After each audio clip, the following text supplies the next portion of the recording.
Can we go a bit deeper on that point of Arafat's leadership?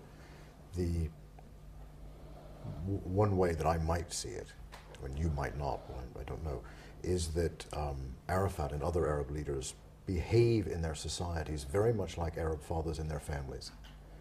So the Arafat would never be able to sit with you any more than a father could sit to be questioned by his son in an Arab family. And I think this emerges in your own memoirs and your father. I don't think any Arab leader could afford to sit down with one of his subjects, one of his citizens, and be questioned one-to-one by him. No, I think they could. I think you're wrong. I think they could, but they rely very heavily, just as Arafat relies, and I don't think it's specific to Arabs, I think it's everywhere. They rely on, you might say, the authority of the authority. Let's say the authority of the office. It's a very intimidating factor.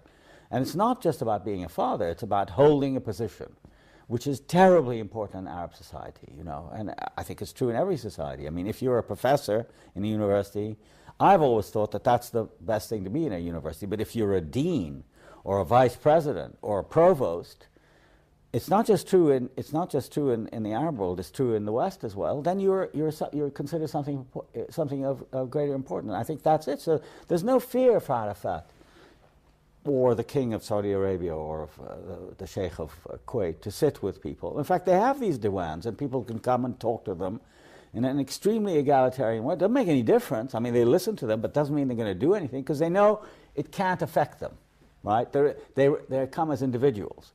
What we don't have is an informed public opinion which is mobilized, whether through the in Gramscian terms, that is mobilized to create a kind of hegemony through a culture of, let's say, resistance, or at least offering some challenge to the single authority. It's the authority that I think, for example, that somebody like Bush has.